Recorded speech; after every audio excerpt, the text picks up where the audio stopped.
Bonjour, je voudrais raconter dans cette vidéo la vie de sainte Claudine Thévenet. C'est une sainte de Lyon, une sainte qui est connue à Lyon et qui a vécu, on pourrait dire, tous les événements de la Révolution française. Elle les a vécus dans sa chair de manière particulièrement forte, comme je vais le raconter. Et elle pouvait écrire à la fin de sa vie « Il n'est pas de plus grand malheur que de vivre et de mourir sans connaître Dieu ». Elle avait vu le monde basculer où, globalement, Dieu était respecté et aimé, à un monde où on avait lutté formellement contre Dieu. C'était principalement ça qu'elle avait repéré, et elle en voyait les conséquences à la fin de sa vie dans ces hommes qui avaient rejeté de leur vie toute référence au surnaturel.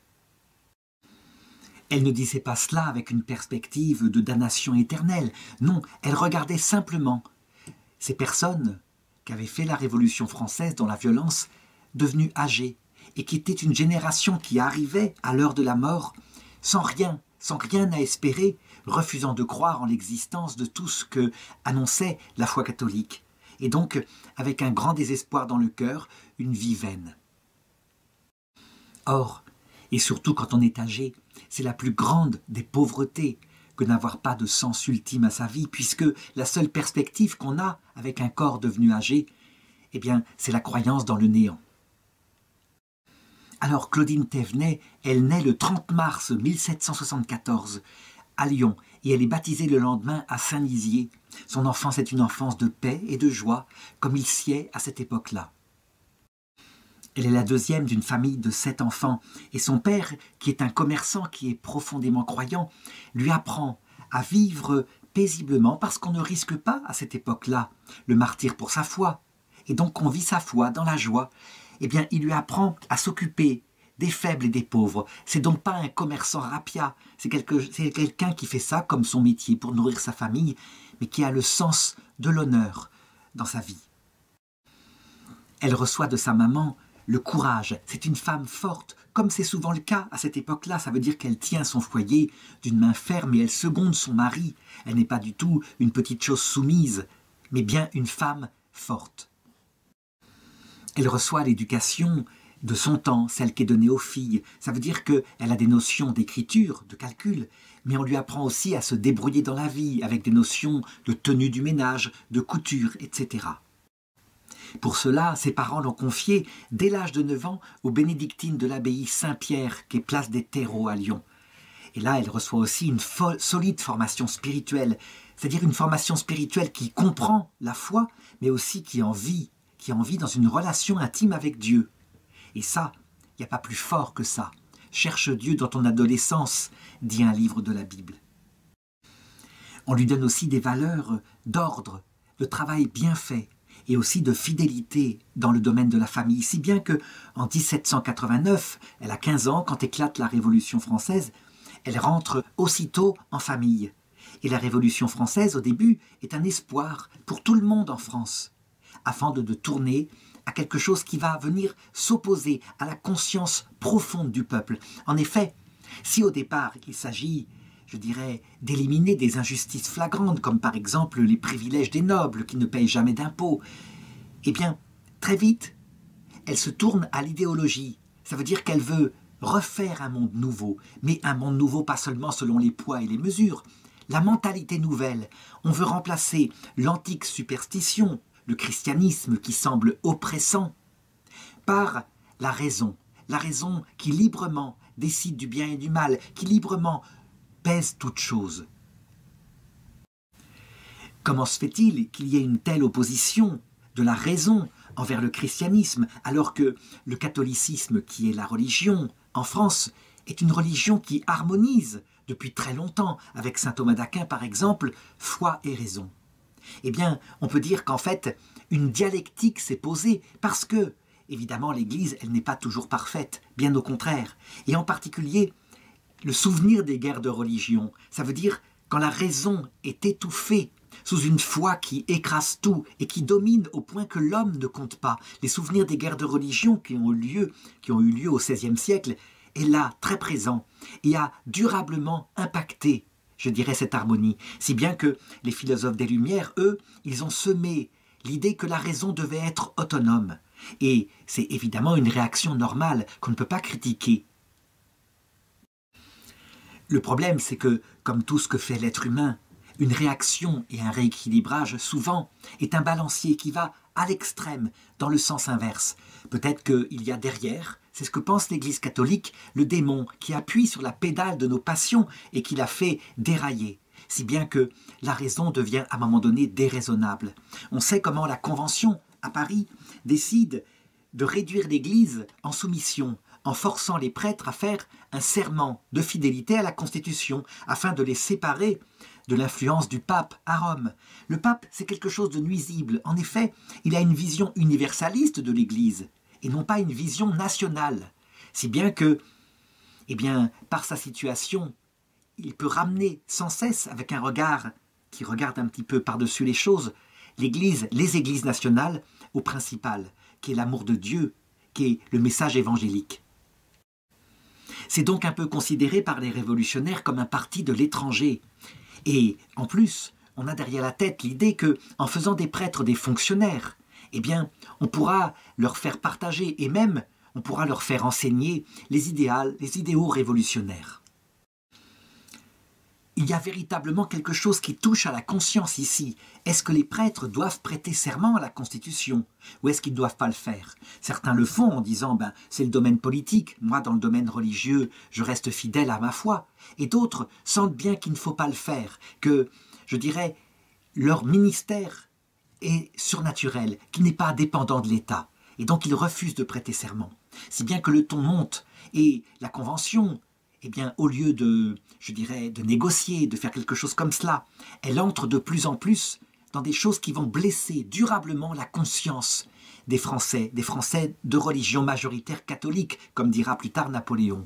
Si bien qu'on voit des églises qui sont réduites, qui sont pillées, qui sont réduites à devenir des garages, des biens ecclésiastiques qui sont vendus à l'encan, je dirais très peu cher parce qu'il y en a beaucoup, et on voit des ecclésiastiques qui commencent à être persécutés, voire exécutés, parce qu'ils ont refusé de signer cette convention. Si bien que, un peu partout en France, la protestation se fait, et il y a même une insurrection extrêmement violente, militaire, qui arrive dans tout l'ouest de la France, et en particulier en Vendée militaire. À Lyon, qui est un pays catholique, on regarde ces insurrections avec un bon œil. En effet, beaucoup de chrétiens de la ville se sentent atteints dans leur conscience même. Il y a aussi des aspects politiques, ça veut dire que le roi est humilié et que, manifestement, il faut défendre ce régime qui a tout de même fait ses preuves depuis plus de 1000 ans. À Lyon, on regarde les événements politiques dans la bourgeoisie catholique et aussi dans le peuple avec le regard suivant. On voit que l'étranger lui-même ne supporte plus cette révolution française devenue un peu folle et que l'Autriche, par exemple, prépare des armées aux frontières. Si bien qu'on se dit que, finalement, la révolution, elle est certainement circonscrite à Paris, que c'est un événement parisien et que donc le peuple doit pouvoir reprendre le pouvoir et arrêter les abus qui se passent actuellement. En réalité, les choses sont plus complexes. On pourrait dire que la division, elle est au cœur même des Français. Ça veut dire qu'il y a des Français qui sont véritablement révolutionnaires dans le sens profond du terme, parce qu'ils veulent libérer la raison, ils veulent adhérer aux idées des Lumières, et ils ne veulent plus de l'ancien christianisme et de son modèle. Et puis, il y a des Français qui sont profondément croyants, qui, eux, du coup, veulent rétablir l'ancien régime. À Lyon, c'est la même chose. En tout cas, on finit par se monter et des jeunes prennent parti pour cela, et en particulier 2 des frères de Claudine, qui entrent dans le mouvement d'insurrection, et Lyon se soulève. On ne supporte pas, en particulier, les actes de terreur des envoyés de Paris, si bien que les combats éclatent le 29 mai 1793, et en 24 heures, le soulèvement catholique prend la ville de Lyon. La réussite de l'insurrection semble brillante, si bien que 2 des frères de Claudine, donc Louis-Antoine 20 ans et François-Marie 18 ans, se rangent du côté des ordres du général Précy, qui a pris en main l'organisation de la révolte.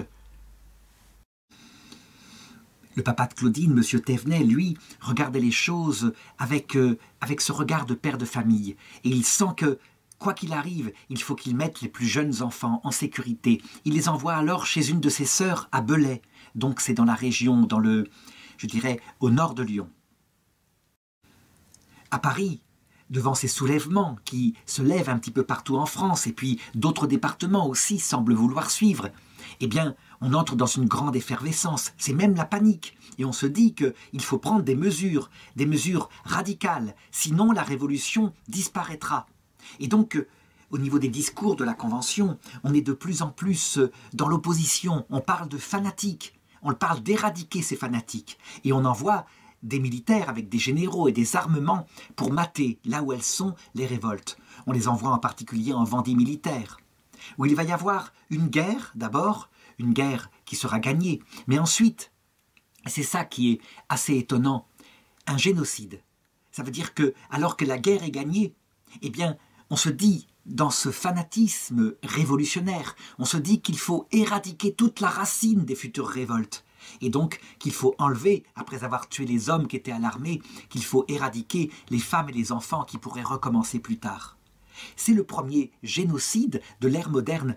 La France, évidemment, ne le reconnaît pas comme tel, mais véritablement, il faut regarder ce qui s'est passé. Des colonnes infernales traversent le pays et éliminent systématiquement ce qui voit. En Vendée, quand on y va, on trouve des monuments aux morts qui ne sont pas sur les places publiques. Ça serait mal vu, mais des monuments aux morts qui sont dans l'église avec des noms aussi nombreux que ceux qu'on voit sur les monuments aux morts de la guerre 14.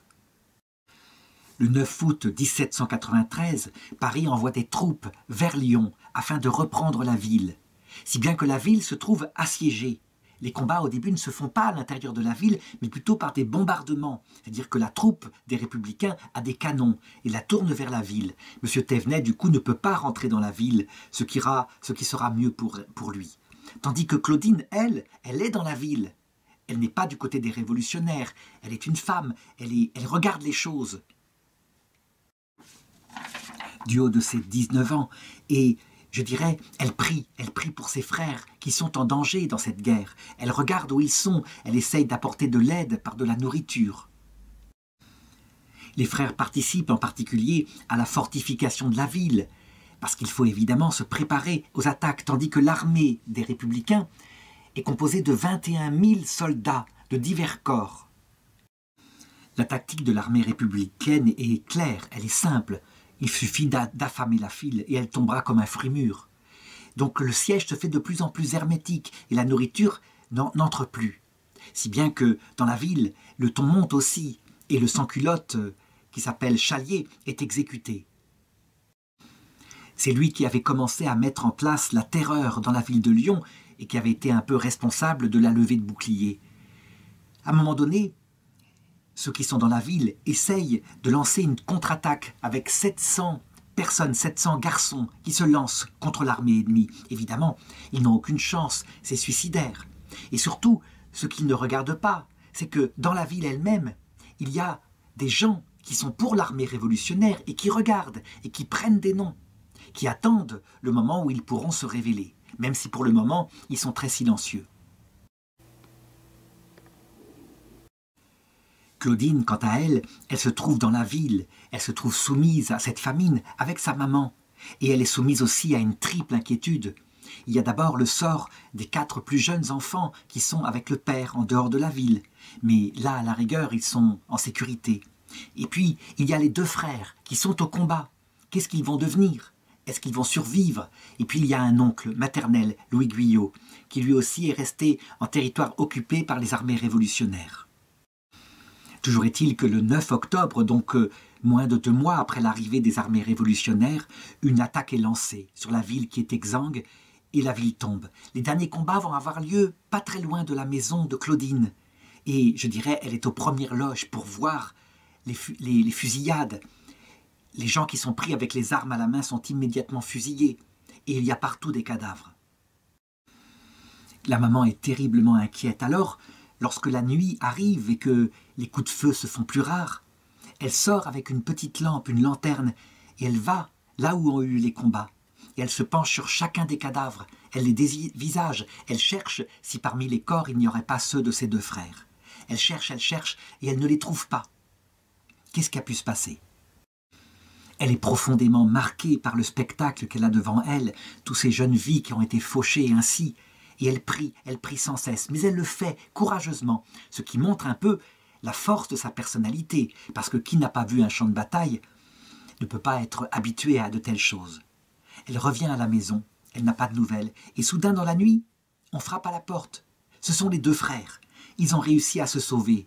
Ils ont réussi à pénétrer au moment où tout allait tomber dans une maison, et à travers cette maison, à sortir du lieu où était l'embuscade. Ils se sont cachés un certain temps, et ils ont pu revenir ainsi à la maison de leur mère. Donc c'est formidable, c'est des retrouvailles pleines de joie.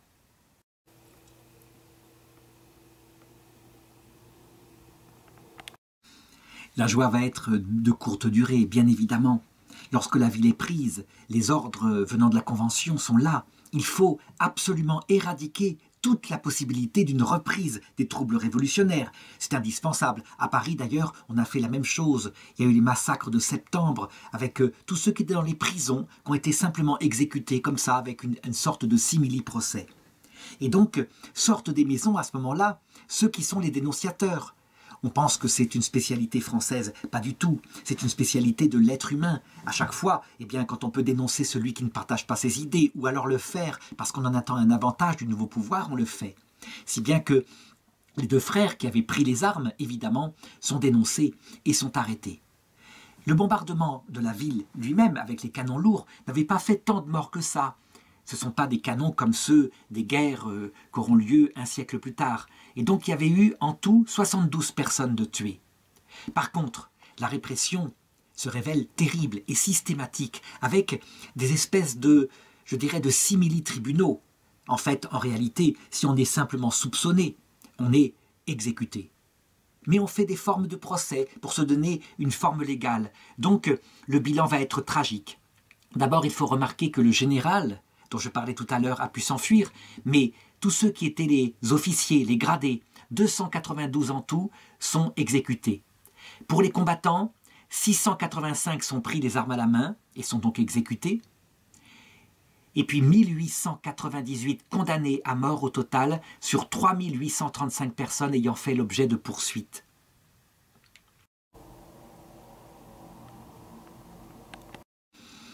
La Convention essaiera de se dédouaner en disant que ce sont ces envoyés comme Collot d'Herbois qui ont eu un zèle intempestif. En réalité, c'est tout à fait prémédité, les ordres sont clairs.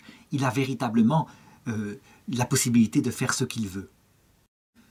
De plus, les exécutions ne se font pas en un seul jour, même si certains qui ont été pris par les armes sont simplement canonnés avec de la mitraille, donc le jour même. Non, la plupart des gens sont en prison, et en particulier les frères de Claudine. La maman, évidemment, est dans une inquiétude totale. Fort heureusement, voici que le papa Philibert, son époux, revient. Et là, il va tout tenter pour essayer de faire libérer ses fils. Tandis que Claudine, elle, qui passe inaperçue, une très jeune fille comme cela, personne ne lui cherche des noises, eh bien, elle regarde chaque jour, elle regarde ceux qui partent vers les lieux où il y a des fusillades. Parce que chaque jour, c'est un certain nombre de contingents de gens qui sont ainsi exécutés. Et elle regarde si elle verra ses frères. Elle ne les voit pas. Jusqu'à ce qu'arrive le 5 janvier 1794. Et là, elle regarde toujours à travers les persiennes pour voir qui va vers la mort. Et elle les reconnaît. Elle voit ses deux frères. Ils sont là, c'est nettement eux. Ils sont certes changés, ils sont amaigris, ils sont barbus, mais ils sont attachés l'un à l'autre et ils marchent vers la mort. Alors ni une ni deux, elle veut sortir et sa maman crie « Non, ne sors pas, tu risqueras ta vie !» Et finalement, elle exige de sortir. Il n'est pas question d'abandonner ainsi ses frères. Elle veut au moins les accompagner jusqu'à leur mort, les entourer de sa présence, et elle représentera toute la famille. Alors on accepte, mais un serviteur est envoyé avec elle, un serviteur fidèle. Et là, ils réussissent à s'approcher du cortège sinistre, et les frères voient cette petite sœur qui est là, avec le serviteur. Un des frères, alors que donc la charrette passe comme ça, ou le défilé à pied, un des frères dit au serviteur « Baisse-toi, fais mine de ramasser quelque chose, ramasse une lettre, c'est pour maman. » Et effectivement, dans sa chaussure, il y a une lettre, il la prend, il la cache rapidement. Et il aura le temps, ce frère, de glisser à l'oreille de Claudine. « Tiens, Gladys, Gladys c'est le petit surnom qu'il lui donne depuis son enfance, pardonne-leur, comme nous pardonnons. » Elle se souviendra toute sa vie de cette parole-là. C'est finalement un peu le testament de ce frère.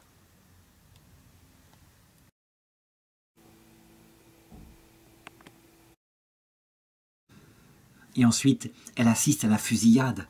Et c'est terrible. Elle est là, elle est présente, mais c'est bouleversant pour elle, d'autant plus qu'elle constate que ses frères ne sont pas morts, ils sont tombés, mais qu'au sabre, il y a un révolutionnaire qui passe et qui achève les mourants. Elle les voit qui sont ainsi achevés et elle restera toute sa vie traumatisée, avec quelque chose de physique même, puisque à partir de ce jour-là, elle a comme des migraines qui ne cesseront jamais.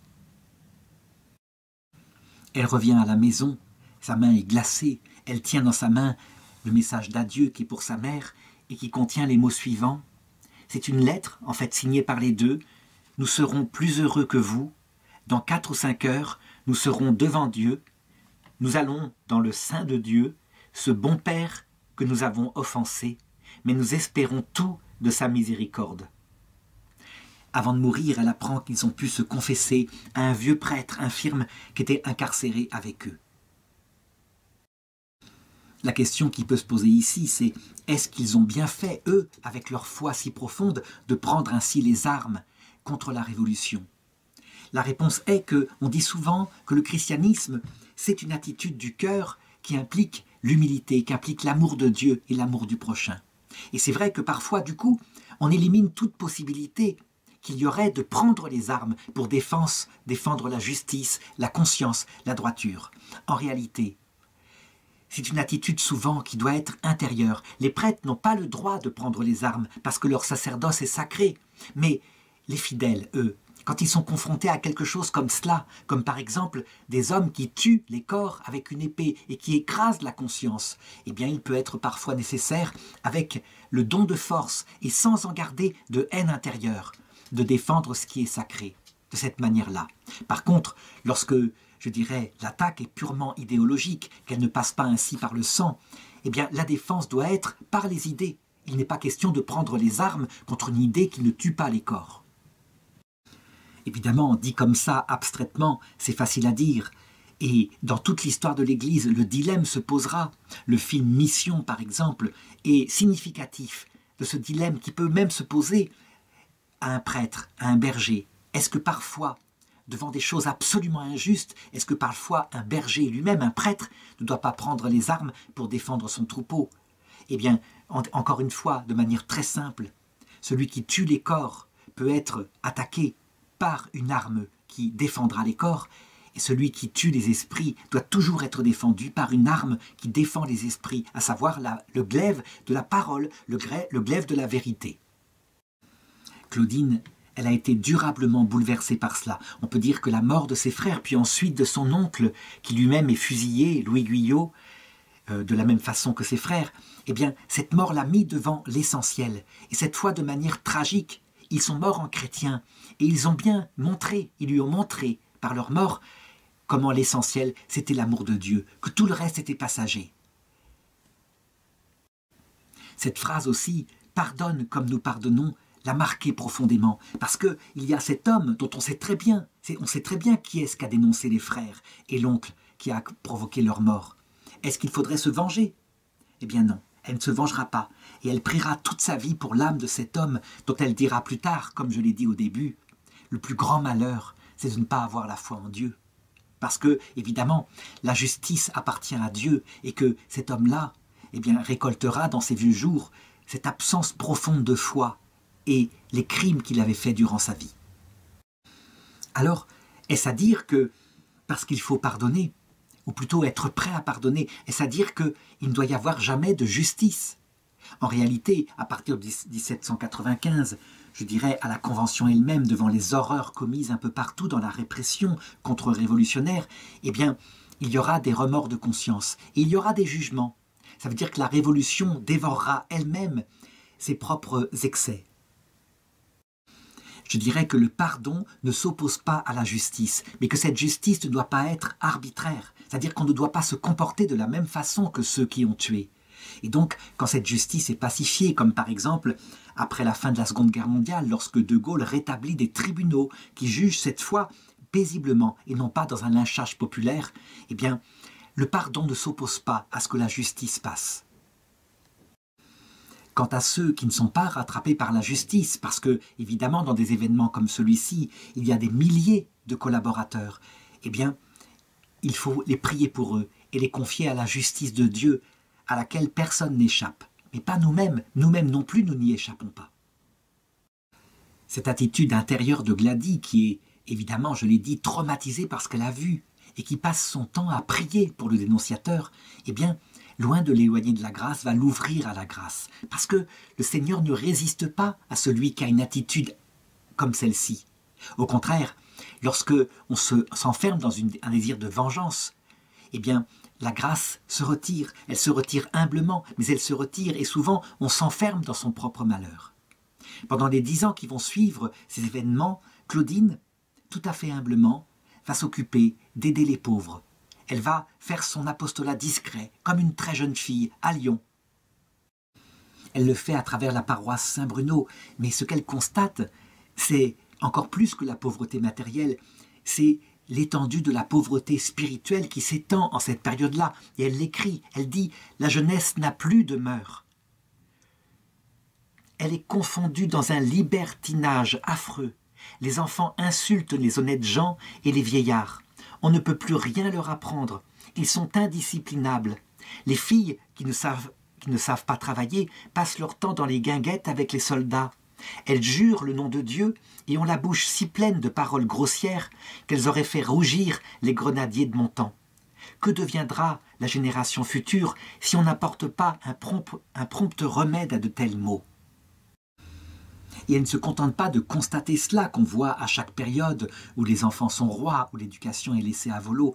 Elle analyse aussi, comme elle le peut, les causes de la Révolution française. Et elle se dit, manifestement, c'est aussi notre propre péché. Il y a eu l'oubli de Dieu, l'oubli du vrai Dieu qui est cause de cela, au profit d'une civilisation qui ronronnait sur ses acquis. Elle ne peut pas grand-chose si ce n'est agir envers son prochain là où il est.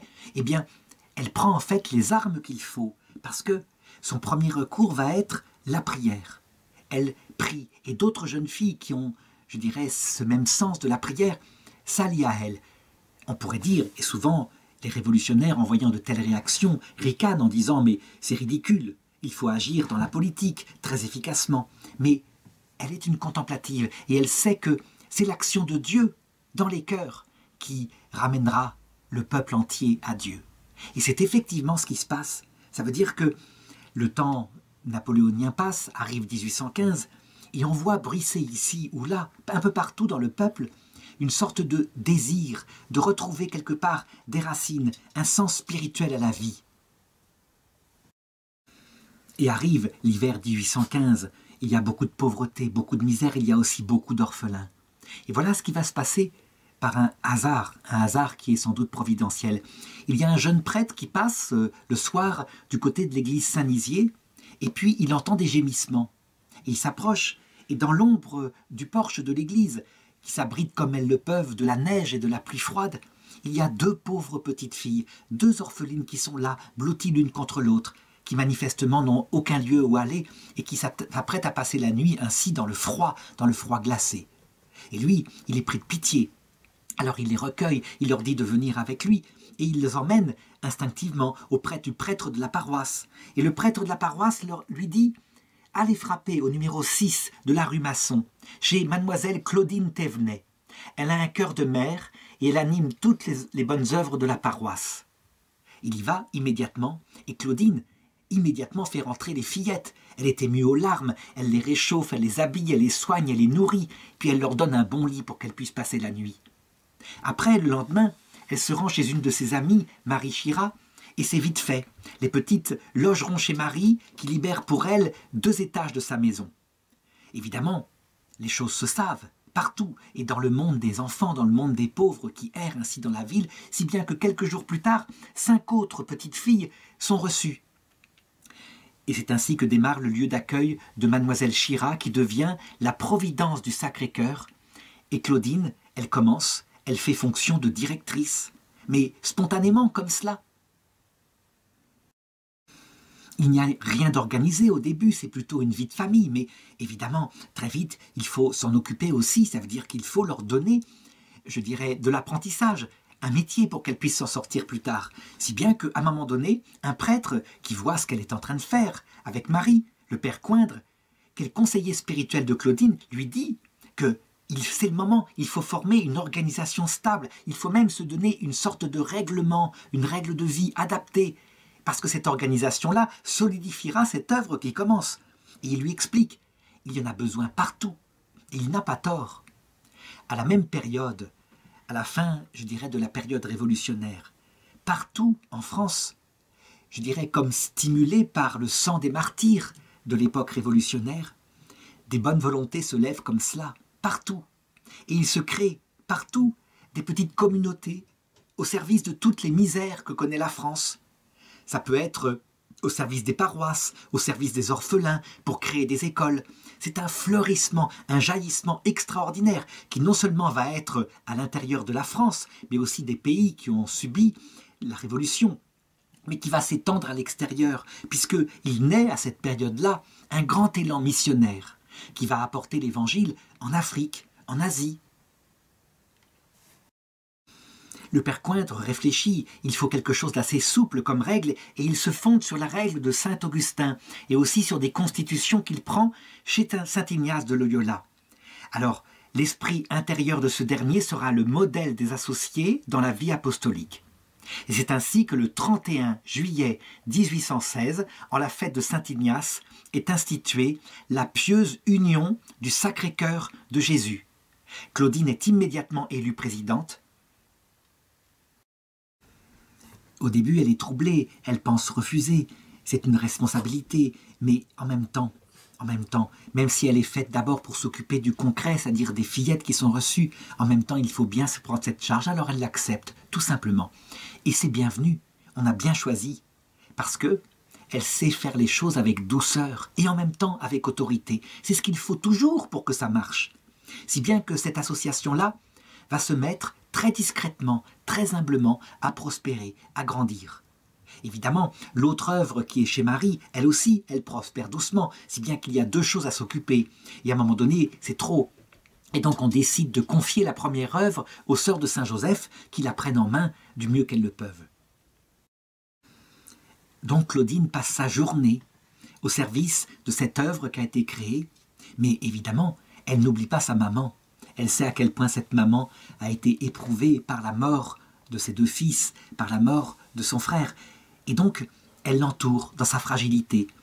La maman, elle, sa grande crainte, c'est que sa fille lui soit enlevée, mais lui soit enlevée de manière très spéciale, non pas par une maladie, mais plutôt par le Seigneur, par une vocation. Elle lui supplie de rester avec elle, et puis de se marier, de lui donner des petits-fils. Claudine, avec une très grande délicatesse, entoure sa mère, ne lui dit rien, mais c'est évident, elle ne se trompe pas, cette maman. Sa vocation, la vocation est née en elle. Elle veut se consacrer entièrement au Seigneur. Comment faire? Eh bien, elle le fait du mieux qu'elle peut. Et le 5 octobre 1818, elle s'installe définitivement à la Providence, donc là où elle est directrice de l'œuvre. Et elle racontera plus tard que cette première nuit, hors du toit familial et loin de sa maman, a été l'une des plus terribles de sa vie. Elle raconte, elle dit, « Il me semblait m'être engagée dans une entreprise folle et présomptueuse, qui n'avait nulle garantie de succès, mais qui, au contraire, à tout considérer, ne devait aboutir à rien. » Pour la maman, c'est tout aussi douloureux. Et d'ailleurs, 2 ans plus tard, eh bien, elle sera rappelée à Dieu, ce qui plongera Claudine à la fois dans de grandes souffrances et dans de grandes prières pour son âme. Mais il fallait qu'elle le fasse. Et elle l'a fait du mieux qu'elle pouvait, sans jamais, évidemment, abandonner sa maman en la visitant chaque jour. Mais, je dirais, cette maman avait été vraiment atteinte par la souffrance intérieure. Claudine, à ce moment-là, peut se consacrer entièrement à cette œuvre. Et elle le fait avec beaucoup de réalisme. Par exemple, il faut vivre. Et donc, la meilleure solution, c'est de créer des ateliers de la soie. On sait à quel point Lyon est connu pour ce métier-là.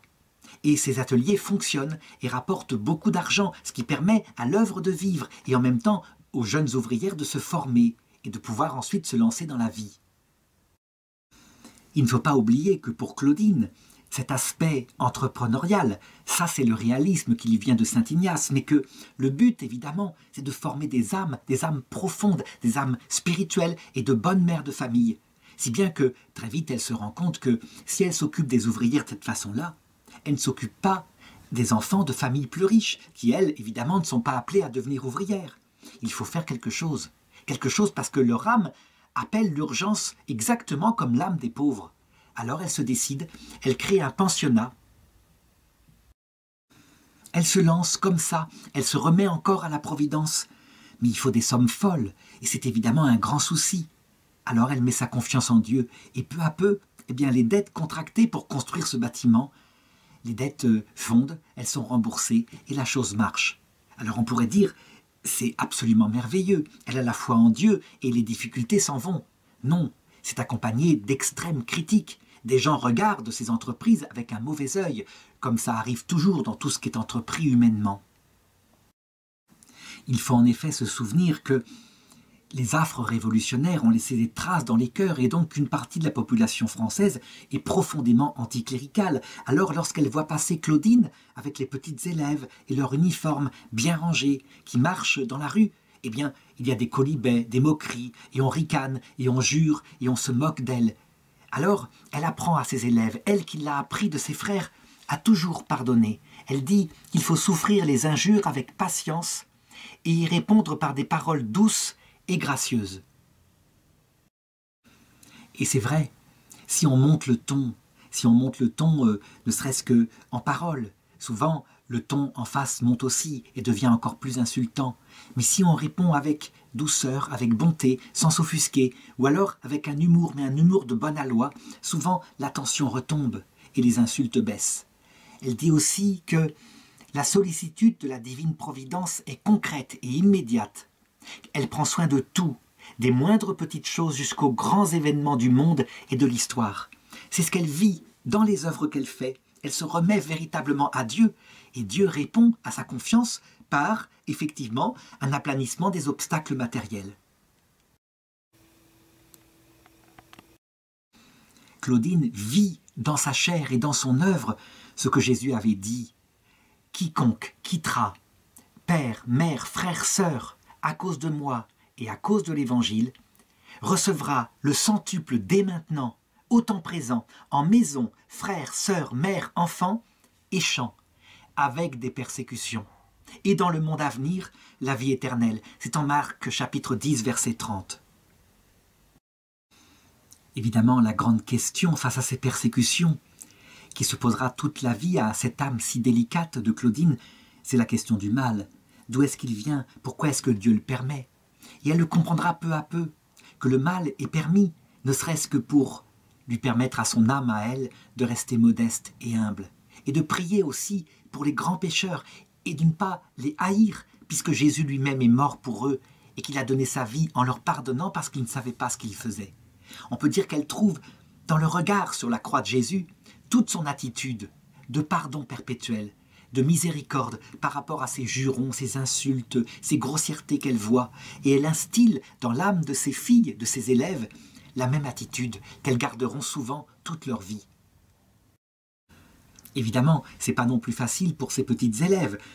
Ce sont des filles, et donc entre elles, il y a aussi cette tendance à médire les unes sur les autres, à parler dans le dos, etc.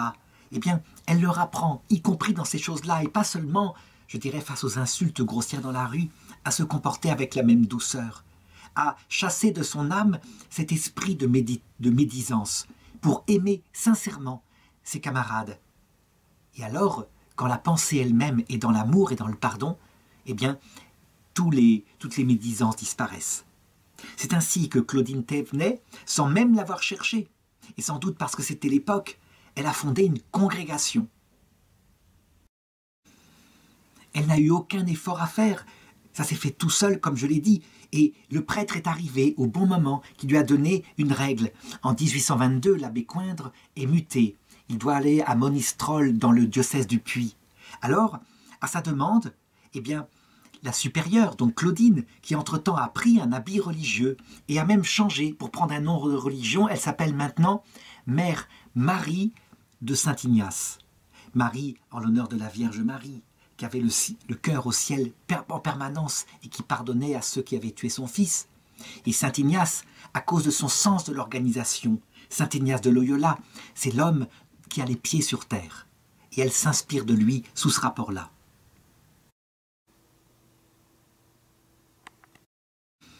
Le père Coindre va voir l'évêque et il lui dit « Demandez quelques religieuses de cette nouvelle congrégation » et l'évêque accepte. Et elles arrivent. Et finalement, c'est cet évêque du Puy qui approuve et érige leur congrégation sous le nom de Congrégation du Sacré-Cœur. Ce qui fait que même la reconnaissance canonique se fait toute seule sans qu'elle ait besoin d'aller chercher bien loin. Je l'ai dit, tout se fait simplement, mais avec des persécutions. Ça veut dire que les malheurs ne lui sont pas épargnés. Et, comme disait Jésus à saint Paul, « Afin que tu ne t'enorgueillisses pas, j'ai envoyé auprès de toi un ange de Satan chargé de te souffleter, afin que tu ne t'enorgueillisses pas. » Claudine est tellement modeste qu'il y avait peu de danger, mais il veille sur son âme. Alors, on peut citer quelques malheurs qui l'atteignent. Elle a 52 ans en 1826 quand son père spirituel, celui qui lui a donné les règles, qui a structuré tout sans qu'elle ait besoin de faire d'autres efforts, l'abbé Coindre, meurt prématurément. Elle perd aussi 2 jeunes sœurs qui l'aidaient énormément dans cette œuvre-là. Et donc c'est une perte terrible pour elle.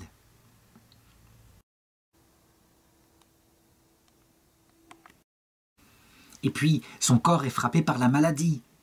Ça, c'est quelque chose qui est intime, qui est douloureux, mais qui véritablement nous met devant notre propre faiblesse. À un autre moment, parce que, je l'ai dit, de nombreuses fleurs ont poussé un peu partout dans l'Église de France, eh bien, les évêques essayent de rationaliser. Et donc, ils aimeraient fusionner les congrégations qui ont le même objet. Et il y en a beaucoup. Il y a par exemple les congrégations des paroisses, pourquoi pas n'en faire qu'une seule? Certaines ont été fondées spontanément par des prêtres ici ou là, et des jeunes filles des campagnes se sont alliées. Alors, en ayant un seul gouvernement, on économiserait énormément d'énergie. Et donc, une proposition est faite de fusion avec les dames du Sacré-Cœur qui ont été fondées par sainte Madeleine Sophie Barra. En fait, c'est souvent une fausse bonne idée, parce qu'on ne tient pas compte des relations intimes, de la spiritualité particulière de chaque petite congrégation. Ça veut dire que c'est un petit peu, je dirais, des choses de manager, un peu comme on voit actuellement, où on ne pense pas qu'en fait, ce sont des êtres humains qui se dévouent.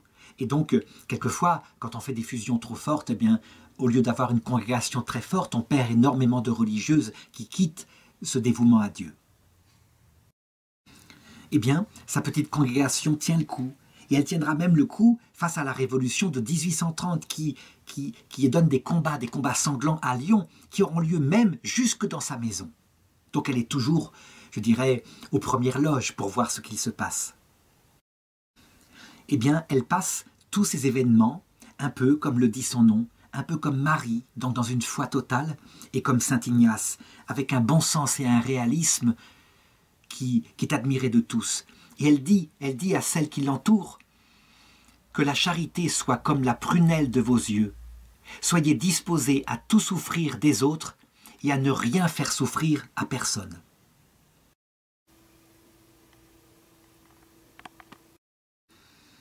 En 1836, elle va vivre une nouvelle épreuve.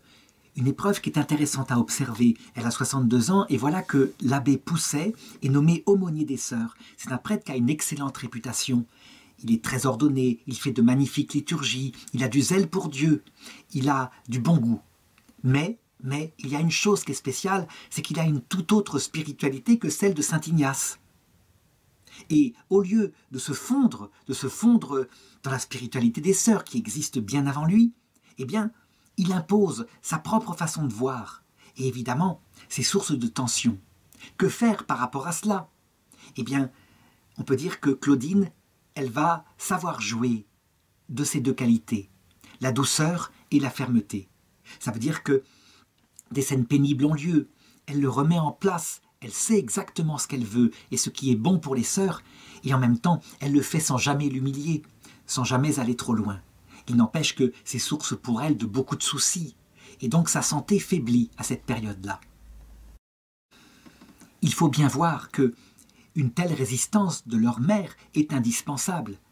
On sait à quel point il y a eu comme ça des gens parachutés qui, au lieu de, je dirais, d'entrer avec délicatesse sans vouloir rien changer, de simplement jouer leur rôle qui est de porter le charisme de la congrégation. Des gens pas assez délicats ont voulu imposer des choses, ont voulu imposer des ruptures comme cela. Eh bien, dans ce cas-là, il faut que des supérieurs soient capables de résister. La relation à un aumônier comme ça est certes une relation de respect et de discussion profonde, mais il est clair que la mère défend ses sœurs et défend aussi leur spiritualité. Quand un supérieur ne fait pas cela, très souvent, les sœurs sont contristées, ne se retrouvent pas dans le charisme dans lequel elles sont entrées et donc abandonnent la vie religieuse. Alors on pourrait dire, mais non, une religieuse elle est sous le vœu d'obéissance, donc elle doit simplement obéir. C'est pas comme ça le vœu d'obéissance. Le vœu d'obéissance c'est un désir d'obéir. Mais pour obéir, il faut toute une vie. Il faut quelquefois avoir été confronté à de grandes épreuves dans sa vie pour relativiser des choses comme cela. Le 29 janvier 1837, sa santé est au plus mal. Dans ces luttes qu'il a fallu quand même tenir, on peut dire qu'elle s'est usée, si bien qu'elle reçoit les derniers sacrements en présence de toute la communauté. Et c'est l'abbé Pousset qui préside à cela. Et alors, pour bien montrer à quel point son rôle était indispensable, eh bien, en public, devant tout le monde, voilà ce qu'il lui dit. « Vous avez reçu des grâces pour convertir un royaume entier. Qu'en avez-vous fait ? Vous êtes un obstacle au progrès de votre congrégation. Que répondrez-vous à Dieu qui vous demandera des comptes de tout ?» C'est évidemment un scandale, et les sœurs sont profondément scandalisées, même si elles n'en laissent rien paraître. On est dans une perspective d'obéissance. Claudine, quant à elle, eh bien, elle a une paix totale. Elle est très paisible, son visage ne bronche pas. Pourtant, elle avouera tout de même à quelques sœurs un peu plus tard que, en entendant ces paroles, elle avait failli éclater en sanglots. Et elle décide, sur les conseils de ses deux frères, morts martyrs, de pardonner cette dernière persécution et de l'aimer, de prier pour lui de tout son cœur. Le jour même, elle est frappée de paralysie, elle entre en agonie, elle est incapable d'articuler une parole, sauf celle-ci. Que le bon Dieu est bon. Et 2 jours plus tard, elle rend son âme à Dieu.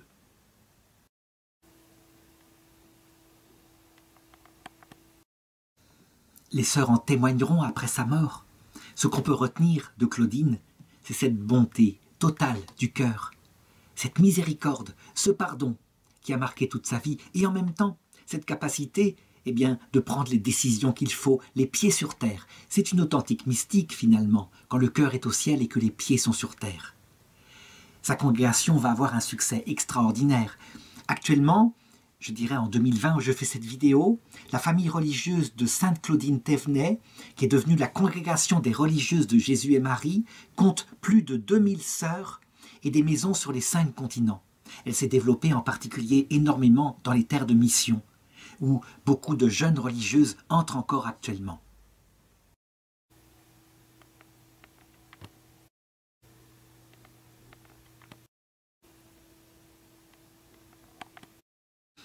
En contemplant la vie de Sainte Claudine, je crois qu'on a une image du cœur miséricordieux de Jésus, véritablement, là où s'allie en lui vérité, certes, mais amour et humilité.